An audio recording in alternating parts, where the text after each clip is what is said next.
इस दुनिया में एक खतरनाक हॉस्पिटल है। इस हॉस्पिटल के पेशेंट्स की जान को खतरा है, स्पेशली दिन में 1 बजे से 4 बजे के बीच। इस समय के दौरान यहाँ के पेशेंट्स को एनेस्थेसिया का जानलेवा हाई डोज मिलने का खतरा है।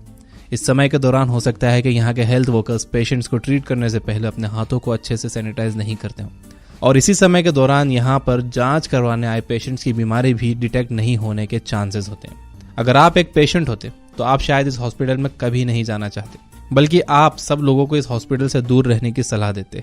जिस हॉस्पिटल की मैं बात कर रहा हूँ वो आपके ही शहर में है। जो भी बातें मैंने बताई हैं ये दुनिया के कई हॉस्पिटल्स में होती हैं, और ऐसा होता है दिन में 1 बजे से 4 बजे के बीच। और ऐसा नहीं है कि सिर्फ मेडिकल फील्ड में ही ऐसा होता है। 1 बजे से 4 बजे के बीच में हर इंसान अपने काम पर अच्छे से फोकस नहीं कर पाता। डेनमार्क में स्टूडेंट्स कंप्यूटर पर नेशनल स्टैंडर्डाइज्ड टेस्ट देते हैं। रिसर्चर्स ने 4 साल तक लिए गए टेस्ट पर नजर डाली तो एक इंटरेस्टिंग बात सामने आई। जिन स्टूडेंट्स ने सुबह टेस्ट दिए थे उन्होंने दोपहर में टेस्ट देने वाले स्टूडेंट से ज्यादा मार्क्स हासिल किए। दोपहर में और उसके बाद जिन स्टूडेंट्स ने टेस्ट दिए थे उनके मार्क्स कम थे। तो आखिर ऐसा क्या हो रहा था?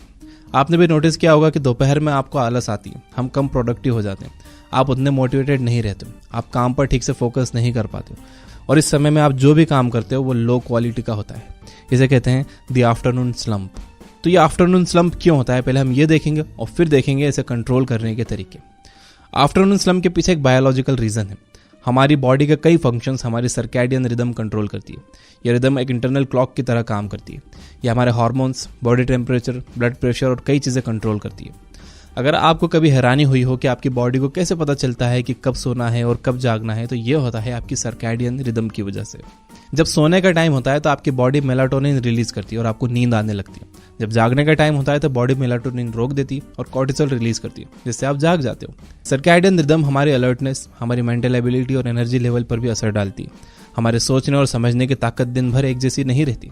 दिन के कुछ हिस्से में हम ज्यादा स्मार्ट और एनर्जेटिक रहते हैं, जबकि कुछ हिस्से में इसके बिल्कुल अपोजिट रहते हैं। फॉर एग्जाम्पल, रात को खास तौर पर 2 बजे से 4 बजे तक हमारी अलर्टनेस और एनर्जी लेवल काफी गिर जाता है, लेकिन हम ये चीज नोटिस नहीं करते क्योंकि हम में से ज्यादातर लोग इस टाइम सो रहे होते हैं। लेकिन जब सुबह हम जागते हैं तो हमारी एनर्जी और अलर्टनेस धीरे धीरे तब तक बढ़ती है जब तक कि वो अपने पीक तक ना पहुंच जाए, और वो सुबह के समय के खत्म होने से पहले पीक पर पहुंच जाती है।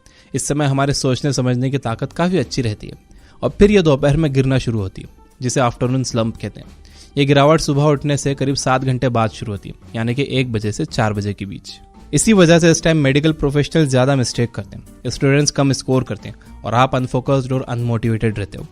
आफ्टरनून स्लंप के बाद हमारी अलर्टनेस फिर से बढ़ जाती है, और जब हमारी बॉडी सोने के लिए तैयार होती है तो हम एनर्जी में भी कमी महसूस करते हैं। हर इंसान की रिदम थोड़ी सी अलग होती है, लेकिन ज्यादातर लोग सेम पैटर्न फॉलो करते हैं। अगर मैं यहाँ 24 आवर का ग्राफ बनाऊं तो ये कुछ ऐसा दिखेगा। इसमें आप देख सकते हो कि सुबह उठने के बाद हमारी एनर्जी और अलर्टनेस स्लोली बढ़ती है, दोपहर में कम होना शुरू होती है, और फिर जब आफ्टरनून स्लंप खत्म होता है तो ये फिर से बढ़ जाती है। फिर जब सोने का टाइम होता है तो ये फिर कम होने लगती है, और फिर आधी रात को इसमें एक बड़ी गिरावट होती है। सुबह या फिर वापस उठना शुरू हो जाती है, और ये साइकिल ऐसे ही चलती रहती है। हालांकि आफ्टरनून स्लंप एक नेचुरल चीज है, लेकिन कुछ चीजें इसे और बुरा बना देती हैं। लेकिन कुछ हैबिट्स ऐसी भी हैं जो इसे कम भी कर देती हैं। पहले देखते हैं कि वो कौन सी बातें हैं जो इसे और बुरा बना देती हैं। उनमें से एक है लैक ऑफ स्लीप, यानी कि नींद की कमी। जब आपकी नींद पूरी नहीं होती है तो आपकी मेंटल अलर्टनेस काफी कम हो जाती है, स्पेशली आफ्टरनून स्लंप के दौरान। लेकिन अगर आप रेगुलरली अपनी नींद अच्छे से पूरी कर रहे हो तो आफ्टरनून स्लंप उतना इंटेंस नहीं होता। कई लोग ज्यादा काम करने के लिए कम सोते हैं। उन्हें लगता है कि वो ज्यादा जाग रहे हैं तो ज्यादा काम पूरे कर लेंगे। वो लोग ये रियलाइज नहीं करते कि जब वो जबरदस्ती जाग कर काम करते हैं तो वो अपनी पूरी एनर्जी के साथ काम नहीं कर पाते, और उन्हें फोकस करने में भी परेशानी होती है। इसकी वजह से उन्हें ज्यादा देर तक काम करना पड़ता है। जबकि जो लोग पूरी नींद लेते हैं, हो सकता है कि उनके पास दिन में कम टाइम हो, लेकिन उनके पास ज्यादा एनर्जी होती है और वो अच्छी तरह फोकस कर पाते हैं। इसकी वजह से उन्हें बेटर रिजल्ट्स मिलते हैं। तो आपके मेंटल और फिजिकल परफॉर्मेंस के लिए हाई क्वालिटी नींद बहुत जरूरी है। 7 से 9 घंटे की नींद को बहुत अच्छा कहा जाता है। बेस्ट तो यह है कि आप सोने से पहले अलार्म ना लगाओ, आपकी बॉडी नेचुरली जागे, ना कि फोर्सफुली। ऐसी नींद बेस्ट है। दूसरी चीज जो आफ्टरनून स्लंप को बढ़ा देती है वो है आपका भारी भरकम लंच। हेवी लंच करने से हमारे पेट का वर्कलोड बढ़ जाता है, डाइजेशन में ज्यादा एनर्जी खर्च होती है। अगर लंच में कार्ब्स हैं जैसे कि शुगर से कुछ समय के लिए आपका ब्लड ग्लूकोज लेवल बढ़ जाता है, जिससे टेम्पररी एनर्जी मिलती है। लेकिन जैसे ही ये वापस नॉर्मल होता है आप थके थके से फील करते हो, आपको नींद आने लगती है। आफ्टरनून स्लंप और ज्यादा बुरा हो जाता है। इसे अवॉइड करने के लिए हेवी लंच अवॉइड करना चाहिए, खासतौर पर मीठा अवॉइड करना चाहिए।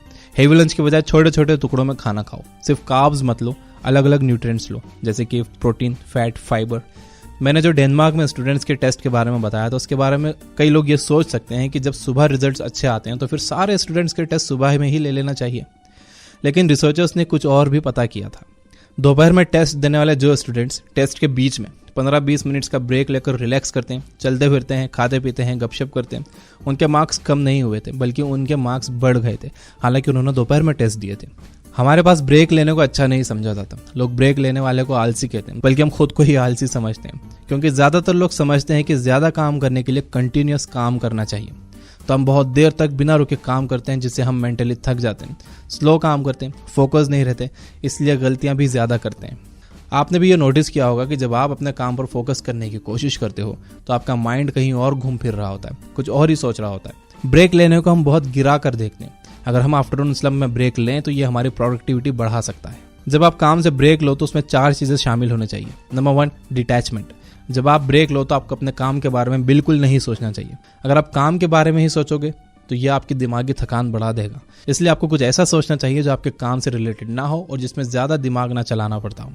Number 2, movement. चलने फिरने से आपकी एनर्जी बढ़ेगी, फोकस तेज होगा और थकान वाली फीलिंग भी कम हो जाएगी। एक स्टडी से पता चला है कि काम के दौरान हर घंटे 5 मिनट की वॉक एक साथ 30 मिनट की वॉक से बेहतर होती है। तो अगर आपके पास ऑप्शन हो तो चलने फिरने के शॉर्ट ब्रेक्स लो, अगर नहीं तो 30 मिनट की वॉक बैठे रहने से तो बहुत अच्छी है। Number 3, go outside. अगर आप बाहर जाकर शॉर्ट वॉक करोगे तो आप ज़्यादा तरोताज़ा फील करोगे, आपको सनलाइट भी मिलेगी और आप अपने काम से फिजिकली डिटैच भी हो जाओगे। जहाँ काम करते हो वहीं वॉक करोगे तो दिमाग में काम ही चलता रहेगा, जिससे ब्रेक लेने का फ़ायदा नहीं मिलेगा। Number 4, company. खुद को रिचार्ज करने का एक बहुत अच्छा तरीका यह है कि आप ऐसे लोगों के साथ टाइम बिताओ जिन्हें आप पसंद करते हो, लेकिन अगर आपका काम ही दूसरों लोगों से बात करना है तो अकेले टाइम बिताना बेटर है। तो अगर इन चारों बातों को मिलाया जाए तो एक बढ़िया ब्रेक लेने के लिए आपको बाहर जाकर एक दोस्त के साथ वॉक करना चाहिए और इस दौरान आपको काम के बारे में डिस्कस नहीं करना चाहिए, कुछ और बातें करो। बाहर नहीं जा सकते हो तो टेरेस पर चले जाओ, वो ऑप्शन भी बहुत अच्छा है। इन सब के अलावा एक और तरीका है आफ्टरनून स्लंप में खुद को रिचार्ज करने का, वो है पावर नैप। एक झपकी लेना बहुत बेनिफिशियल है अलर्टनेस बढ़ाने के लिए। एक 5 मिनट की झपकी का कोई असर नहीं होता, लेकिन हमारे ब्रेन को रिफ्रेश करने के लिए 10 से 20 मिनट की एक झपकी बहुत असरदार होती है। कई लोग झपकी लेने के बाद और थका हुआ महसूस करते हैं क्योंकि वो एक बड़ी मिस्टेक कर देते हैं। 20 मिनट से ज़्यादा अगर आप झपकी ले रहे हो तो आपका ब्रेन गहरी नींद में चले जाएगा। फिर जब आपकी नींद खुलेगी तो आप सुस्त फील करोगे, आपका सोने का मन होगा, जैसा कि आप सुबह उठने पर फील करते हो। इसे स्लीप इनर्शिया कहते हैं। स्लीप इनर्शिया पर आप मेरी एक डिटेल वीडियो देख सकते हो आई बटन पर क्लिक करके। तो आपको ज़्यादा देर तक झपकी नहीं लेना है, अपनी पावर नैप्स को शॉर्ट रखो। आपको सोना नहीं है, याद रखो कि झपकी लेना और सोना अलग अलग बात है। झपकी लेना मतलब ऊँघना है। ये एक रिलैक्सिंग मेडिटेशन के जैसा है, जहां आप अपनी आंखें बंद करते हो और अपने माइंड को 15 मिनट्स के लिए काम से अलग कर लेते हो। सब लोगों के पास ये करने का ऑप्शन नहीं होगा, हो सकता है कि आपका ऑफिस ये अलाउ नहीं करता हो। अगर ऐसा है तो आपको आफ्टरनून स्लंप के दौरान ज़्यादा कंसंट्रेशन वाले काम अवॉइड करना चाहिए। इस दौरान ऐसे काम करने की कोशिश करो जिनसे आप फैमिलियर हो, जो ज़्यादा इंपॉर्टेंट नहीं है, यानी कि आसान काम।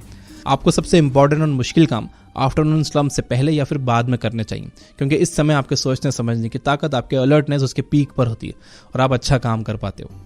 तो मुझे उम्मीद है कि आपको इस तरह समझ आ गया होगा कि आफ्टरनून स्लंप क्या होता है और आप कैसे इसे कम कर सकते हैं। अगर आपको ये वीडियो हेल्पफुल लगा हो तो लाइक जरूर कर देना। ये बात है मैंने आपको डैन पिंक की बुक वैन से बताई।